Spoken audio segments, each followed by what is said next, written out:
So set A has 6 elements and set B has 3 elements.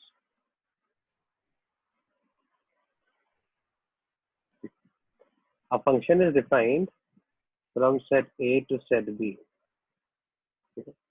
Number of onto functions तुम्हें निकालना, ठीक है। A से B में मैंने functions डिफाइन किए हैं, राइट। A से B में डिफाइन किया मतलब A मेरा डोमेन हो जाएगा, B मेरा कोडोमेन हो जाएगा। अब तुम्हें नंबर ऑफ ऑनटू फंक्शंस निकालना है कितने हैं। ना ऑनटू फंक्शंस क्या होते हैं? ऑनटू फंक्शंस होते हैं कि कोडोमेन रेंज के बराबर होना चाहिए। इसका मतलब PQR तीनों मैच होने चाहिए, राइट। या इन अदर वर्ड्स ऐसा बोल दो, फंक्शन छोड़ो, ये 6 एलिमेंट्स है, 3 एलिमेंट्स है, मैच दी फॉलोइंग कराना है, राइट। अब मैच दी फॉलोइंग होगा तो हर एक एलिमेंट ऑफ ए किसी ना किसी से मैच होना चाहिए इधर, ठीक है। और बी का हर एक एलिमेंट मैच हो जाना चाहिए, बी में कोई एलिमेंट अनमैच नहीं बचना चाहिए। जैसे फॉर एग्जांपल अगर मैंने सबको पी से मैच करा दिया तो ये पाप हो जाएगा, ये ऑन टू फंक्शन नहीं है। फिर ऑन टू फंक्शन क्या बोलता है, यहाँ पे कुछ खाली नहीं बचना चाहिए। तो मैंने मान लो ऐसा बना दिया, ठीक है, ये ऑन टू है। तो अब वो पूछ रहा है ऐसे कितने ऑन टू फंक्शन बनेंगे, मतलब ऐसे कितनी मैच दी फॉलोइंग तुम बना सकते हो, सोचो। अपने पास यहाँ पे कितने हैं, 6 एलिमेंट्स है ना, और यहाँ पे कितने हैं, 3 एलिमेंट्स है, ठीक है। तो इन 6 एलिमेंट्स से 3 एलिमेंट्स से मुझे पेयरिंग करना है। अब देखो जब मैं पेयरिंग करूंगा तो कैसी कैसी पेयरिंग हो सकती है, ये सारे के सारे किसी एक से पेयर हो सकते हैं, सारे के सारे किसी 2 से पेयर हो सकते हैं, ये सारे के सारे तीनों से पेयर हो सकते हैं। 3 टाइप के फंक्शंस बन जाएंगे, उनमें से मुझे सारे के सारे तीनों से पेयर होंगे वो वाले फंक्शंस निकालने, ठीक। यहाँ पे 6 एलिमेंट्स है तो ऑब्वियसली किसी भी एलिमेंट से एक या एक से ज्यादा ही पेयर होंगे। जैसे पी है, पी से एक कोई एक भी पेयर हो सकता है, 2 भी पेयर हो सकते हैं, 3 भी हो सकते हैं, एंड सो ऑन, ठीक है। तो एक काम करते हैं अपन टोटल नंबर ऑफ फंक्शंस निकालते हैं पहले, कितना हो जाएगा। So total number of functions कितने हो जाएंगे अपने पास। देखो ध्यान से देखना, ये क्वेश्चन बहुत अच्छा है ना, बहुत चीजें तुम्हारी और क्लियर हो जाएंगी, अंडरस्टैंडिंग डेवलप हो जाएगी। टोटल नंबर ऑफ फंक्शन मतलब ए के पास कितने एलिमेंट से मैच होने के लिए, देखो पी से हो जाए, क्यू से हो जाए, आर से हो जाए, सो 3 है ना। बी के पास कितना है, 3 पी क्यू आर, सी के पास भी 3 and so on. So 3⁻6 type की मैच की फॉलोइंग हो जाएंगे, 3⁻6 टाइप के फंक्शन बन जाएंगे, ठीक है। इनमें वो सारे टाइप के आ जाएंगे, राइट, कि पी क्यू आर तीनों से मैप हुआ, राइट, तीनों से मैपिंग हुआ, या 2 से ही मैपिंग हुआ, या किसी एक से ही मैपिंग हो गया। ये तीनों केसेस का सम आ रहा होगा 3⁻6।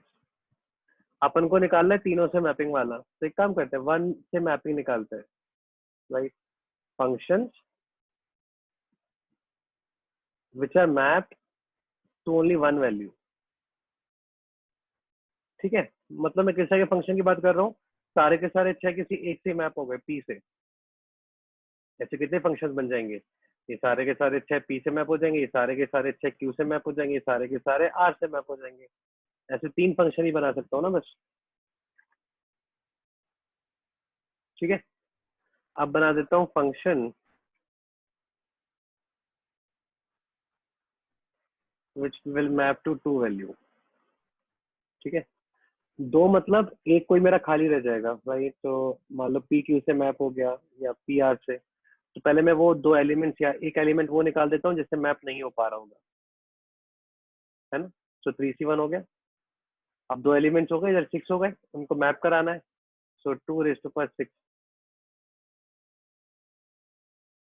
है ना।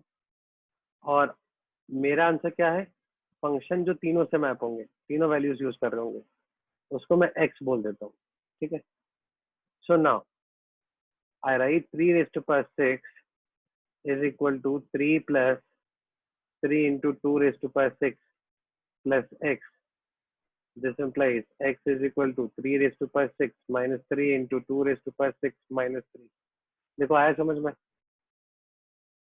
है ना। टोटल नंबर ऑफ मैपिंग या मैच की following will be equal to जब किसी एक से ही मैप करोगे आप, जब किसी दो से मैप करोगे, जब आप तीनों को यूज करके मैप करोगे, तो उनका सम बराबर तो होना ही चाहिए। तो ये मैंने निकाल दिया और ये तो मैं ऑप्शन में भी दिख रहा होगा भाई। बट अनफॉर्चुनेटली तुम अगर ऑप्शन में ये मार्क कर दोगे ना तो ये गलत हो जाएगा। हाँ, अब तुम में से कोई मुझे बता सकता है कि मैंने गलती कहाँ करी है? मैं तो ये देखो कि जो मैंने किया है वो तुम्हें समझ में आया कि नहीं आया, और वो समझ में आया तो फिर देखो मैंने गलती कहाँ कर दी इस पूरे क्वेश्चन में। इस अप्रोच में ना गलती जो हुई है ना वो मालूम है कहाँ पे हो गई है? ये इस वाले फैक्टर में, यहाँ पे इसमें कुछ लोचा है हल्का सा। बाकी सब मैं सही कर रहा था। क्यों कर रहा था देखो, हम कौन से वाले केस काउंट कर रहे थे? जब सारे के सारे एलिमेंट किसी दो से ही मैप होंगे, मतलब मुझे इस टाइप की मैपिंग काउंट करनी थी, है ना? जब सारे के सारे किसी दो से मैप हो रहे होंगे और एक बच रहा होगा, तो हमने क्या बोला कि एक जो बच रहा होगा, पहले तो कौन सा वाला बच रहा होगा वो आपने 3C1 वेज में निकाल दिया। फिर आपने क्या बोला, मान लो पी और क्यू आ गए, फिर आपने बोला हर एक के लिए दो एलिमेंट्स है, ए भी दो से मैप हो सकता है, बी भी दो से मैप हो सकता है, सी भी दो से मैप हो सकता है, एंड सो ऑन। वही किया ना आपने। अब उसमें देखो 2�6 में ये वाला केस भी काउंट हो गया ना। आप क्या कह रहे हो, हर एलिमेंट के पास में दो ऑप्शन है, पी के पास जाए या क्यू के पास जाए, तो सारे के सारे पी के पास चले गए, वो वाला केस भी काउंट हो गया इसके अंदर। सारे के सारे क्यू के पास चले गए, वो वाला केस भी काउंट हो गया। मतलब जो सिंगल वाला है कि सारे के सारे किसी एक से पेयर होंगे, वो इसमें भी काउंट हो गया है। ये आया समझ में? है ना? तो अब देखो, अब मुझे इक्वेशन का ध्यान रखना पड़ेगा। अब टोटल कितना हो गया, 3⁻x। ठीक है, सबके सब किसी एक से ही मैप हो, ये तो कितने तरीके होंगे? तीन ही होंगे ना, राइट? या सबसे पहले मैं अपना x लिख देता हूँ। x तो मेरा ऐसे ही आएगा, तीनों के तीनों फंक्शन। ठीक है, अब देखो ये हो गया जब तीनों के तीनों यूज हो रहे होंगे। ठीक है, जब तीनों के तीनों यूज हो रहे होंगे वो x है, इसमें ये वाला तो काउंट हो ही नहीं सकता ना, यहाँ तो मैं बोल ही रहा हूँ तीनों के तीनों यूज होंगे। प्लस जब मैं दो का वाला कर रहा हूँ, तो दो का वाला कर रहा हूँ तो मैंने क्या लिखा, 3 × 2⁶। जब तुमने ये काउंट किया ना, तो इसके अंदर सिंगल वाला भी काउंट हो गया है। क्या है ना समझ में? और सिंगल वाला कितनी बार काउंट हो गया है देखो, 2⁶ के अंदर सिंगल वाला एक एक बार काउंट हो जाता है, एक बार पी आ जाएगा, एक बार क्यू आ जाएगा, तो दो बार काउंट हो गया सिंगल वाला, है ना? इनटू आपने 3 कर रखा है उसको, तो सिंगल वाला कितनी बार काउंट हो गया, 6 टाइम्स काउंट हो चुका है। आया समझ में? सिंगल वाला 6 टाइम्स ऑलरेडी काउंट हो चुका है, और सिंगल वाले को काउंट कितनी बार करना था तुम्हें, 3 टाइम्स। इसका मतलब तुम ऑलरेडी सिंगल वाले को 3 बार ज्यादा काउंट कर चुके हो। तो तुम्हें अगर इक्वेशन बैलेंस करनी है तो तुम्हें 3 बार यहाँ से माइनस करना पड़ेगा। देखो आ रहा है समझ में, ये माइनस क्यों कर रहा हूँ मैं ऐड करने की जगह? क्योंकि जो सिंगल वाले तीन है ना, वो ऑटोमेटिकली ऑलरेडी काउंट हो चुके हैं 3 × 2⁶ में, और वहां पे भी तीन की जगह मैं 6 केसेस काउंट कर चुका हूँ उसके, जो कि काउंट मुझे करने थे तीन, तो आप ऑलरेडी तीन एक्स्ट्रा काउंट कर चुके हो, इसलिए अपन ने तीन माइनस कराया। अब मेरा आंसर सही आएगा। अब यहाँ से एक्स निकालो, एक्स कितना आ जाएगा, 3⁶ माइनस 3 × 2⁶ प्लस का 3। हाँ तो देखते हैं कितनी कितना अच्छे तरीके से हमें क्लास 9 आता है। Find smallest positive integer and smallest positive integer with 24 factors including 1 बस ये क्वेश्चन, इसका आंसर निकालो। देखो तुम्हें निकालना है सबसे छोटा पॉजिटिव इंटीजर, मतलब सबसे छोटा नेचुरल नंबर जिसके 24 फैक्टर आते होंगे। बस यही क्वेश्चन है। चलो आ जाओ देखते हैं।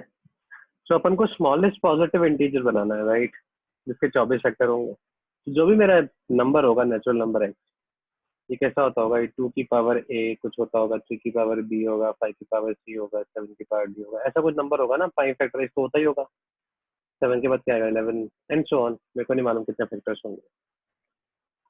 अब भैया इसके टोटल नंबर ऑफ फैक्टर्स कितने आते हैं? इस x के टोटल नंबर ऑफ फैक्टर्स अगर अपन निकालते हैं तो अपना आंसर क्या आता है, a+1 into b+1 into c+1 and so on. और ये उसने मुझे कितना बोल दिया, 24। ठीक है। अब देखो, अब ये 24 को ब्रेक करना है।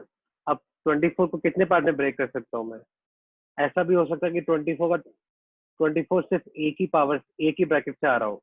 भाई अगर 24 एक ही ब्रैकेट से आ रहा हो तो ए कितना हो जाएगा सोचो, 23 हो जाएगा। तो पावर कितनी बड़ी हो जाएगी, 2 की पावर 23, है ना। अगर अलग अलग ब्रैकेट से आएगा तो छोटे हो जाएंगे ए बी सी। जितने ए बी सी छोटे होंगे उतना मेरा एक्स छोटा रहेगा। ये तो आ रहा है ना समझ में। अगर सारा का सारा आप एक ही ब्रैकेट को दे दोगे तो पंगा हो जाएगा, है ना। मतलब आपने मान लो ऐसा बोल दिया कि एक्स हो गया सर 2 की पावर 23, बढ़िया, 24 फैक्टर्स तो बन जाएंगे, नंबर कितना बड़ा हो गया। और अगर 3 को दे दोगे तो और भी बड़ा हो गया। तो सारा का सारा एक ही से नहीं निकालना, अपन सबको डिस्ट्रीब्यूट करेंगे। तो 24 को अपन कितने फैक्टर्स में फॉर्म कर सकते हैं? 24 इज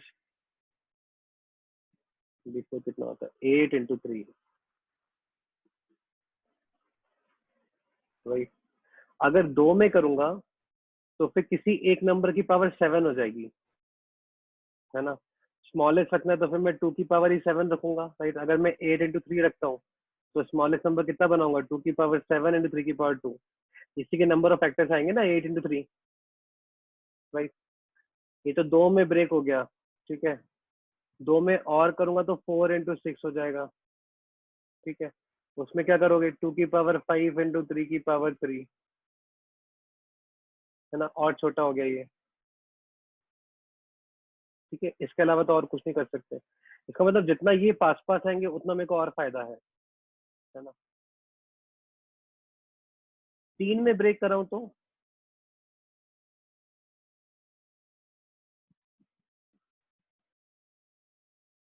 3 में ब्रेक कर रहा हूँ तो 2 इंटू कितना हो जाएगा, 12। 2 इंटू 4 इंटू 3 यही बनेगा ना। तो 3 में ब्रेक हो जाएगा तो नंबर और छोटे हो जाएंगे। 4 में ब्रेक कर दूंगा तो 2 इंटू 2 इंटू 2 इंटू 3, बट उसके इसमें 7 भी आ जाएगा। नहीं, हाँ, तो 2 इंटू 4 इंटू 3, ये देखो इसमें क्या बनेगा मेरे को, 2, ये 4 वाली पावर तो 2 से आनी चाहिए। सो 2 क्यूब इंटू 3 स्क्वायर इंटू 5 की पावर 1। इसके फैक्टर्स ये आ रहे होंगे ना। जो बड़ी पावर है वो छोटे नंबर को दो, बिकॉज तुम्हें स्मॉलेस्ट बनाना है नंबर, ठीक है। और अगर मैं 4 में ब्रेक कराऊंगा तो 4 में ब्रेक ये ऐसे होगा, तो क्या हो जाएगा, 2 स्क्वायर इंटू 3 इंटू 5 इंटू 7। ये तो बड़ा हो गया इससे, है ना। आपने एक 3 कम किया और एक 7 इंक्रीज हो गया, तो बड़ा हो जाएगा इससे।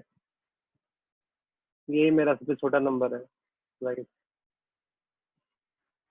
देखो समझ में आया क्या, ये कितना हो जाएगा, 8 इंटू 9 इंटू 5, 8 इंटू 9 इंटू 5।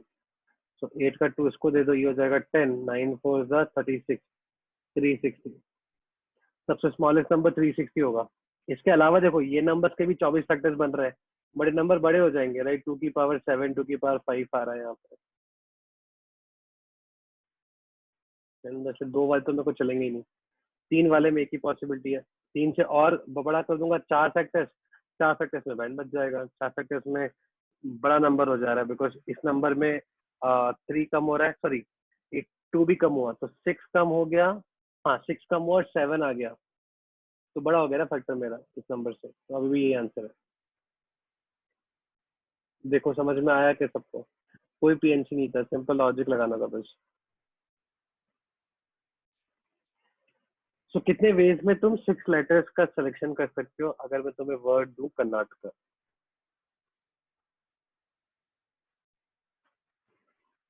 देखो आंसर क्या हो जाएगा।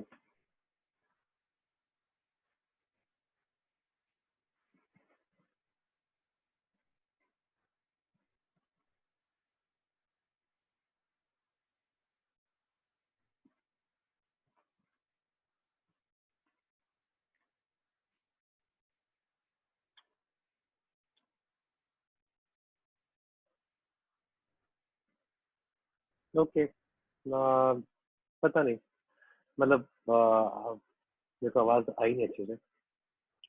देखो 6 लेटर वर्ड निकालना है, राइट? इतना मुझे मालूम है कि मेरा आंसर बहुत छोटा नंबर आएगा, बिकॉज अगर सारे के सारे मान लो डिस्टिंक्ट भी होते तो सिलेक्शन करता तो मैं 86 बोलता, which will be equal to 832, which will be equal to 8 into 7/2, that will be 28। So if all of them are distinct, तब मेरा आंसर 28 आता। अभी तो यहाँ पे आइडेंटिकल है भाई, तो मेरा आंसर तो और कम हो जाएगा, तो आंसर तो मेरा 28 से कम ही आने वाला है ना? एक basic understanding in back of my mind कि भैया अगर चारों ऑप्शन में से मान लो एक ही ऑप्शन 28 से कम है, तो कहानी सॉल्व हो गई अपनी यहीं पे। क्यों मेहनत करेंगे एग्जाम में? बट यहाँ पे करते हैं, ठीक है। अब देखो कितने तुम्हारे पास अल्फाबेट्स है, 3 3 6 2 8, देर आर 8 अल्फाबेट्स, राइट? और उन 8 अल्फाबेट्स में से 6 का तो मेरे को सिलेक्शन करना है। इसका मतलब लॉजिकली मेरे को 2 अल्फाबेट्स निकाल देने हैं। तो 2 निकालने वाला काम ज्यादा इजी रहेगा ना, वो काउंट कर लेता हूँ। So number of ways in which you can reject 2 alphabets, ठीक है ना? और पीएनसी में रिजेक्ट करो सेलेक्ट करो, it mean the same thing, right? Rejection is selection, selection is rejection, but ये ऑप्टिमिस्टिक है पीएनसी, ठीक है। अब देखो 2 अल्फाबेट मेरे को निकालने हैं। अब कितने वेज में 2 अल्फाबेट निकाल सकता हूँ, ठीक है? क्या क्या ऑप्शन हो जाएंगे अपने पास? या तो दोनों अल्फाबेट सेम होंगे, ए टाइप्स के, या फिर दोनों अल्फाबेट्स अलग अलग होंगे, ए बी टाइप्स के, है ना? बस यही कर लो। दोनों अल्फाबेट सेम होंगे, सेम अल्फाबेट का सिलेक्शन करना है। कितने वेज में कर सकते हो? आ, लिख लूं क्या अलग से? पहले एक बार लिख लो यार। तो अपने पास के 2 है, ए अपने पास 3 है, ठीक है। आर अपने पास ए है, एन अपने पास ए है, और टी अपने पास 1 है। 3 3 6 2 8 हो गए, हाँ ठीक है। तो अगर 2 सेम टाइप के अल्फाबेट चाहिए तो मेरे पास 2 ऑप्शन ही है ना बस। या तो मैं के ले लूंगा, या मैं ए ले लूंगा, है ना? ये आ गया समझ में? चलो, अब दोनों डिफरेंट टाइप के होने चाहिए। डिफरेंट टाइप के मतलब मेरे पास कितने अल्फाबेट है डिफरेंट टाइप के? 5। इन 5 में से कोई भी 2 अल्फाबेट ले लो, 5C2 which is equal to 10, है ना? मान लो के ए ले लिया मैंने, तो के ए निकाल दूंगा, बाकी बच गया मेरे पास एक 6 लेटर। के आर निकाल दूंगा, बाकी बच गया 6 लेटर। के कौन सा निकालूंगा उससे मुझे कोई फर्क नहीं पड़ता, आइडेंटिकल केस है। बस आंसर आ गया अपना, 10 + 2 = 12। बस आंसर मार्क करो, you will get +4 if you mark 12। इसके अलावा कुछ करोगे तो नहीं। समझ लो क्वेश्चन बोल के रहा है। मिस्टर ए है ना, मिस्टर ए के एक्स बच्चे हैं, ठीक है, from his first marriage. And Mrs B है, उसके X+1 बच्चे हैं, फ्रॉम हर फर्स्ट मैरिज। इन दोनों की शादी हो जाती है, एंड शादी होने के बाद में दे हैव देयर किड्स। ये मुझे नहीं मालूम कितने इनके, इन दोनों के मैरिज के बाद में जो बच्चे हैं, टोटल मिला के जो बच्चे हैं इस फैमिली में, वो अभी 10 हो गए हैं, राइट? मिस्टर ए के पहले एक्स थे, मिसेस बी के मतलब फर्स्ट मैरिज से X+1 थे। दोनों की शादी हुई, उनकी शादी होने के बाद में कुछ उनके बच्चे हैं, और इस सारे के सारे बच्चे मिला के टोटल 10 बच्चे हैं, ठीक है। No child fight with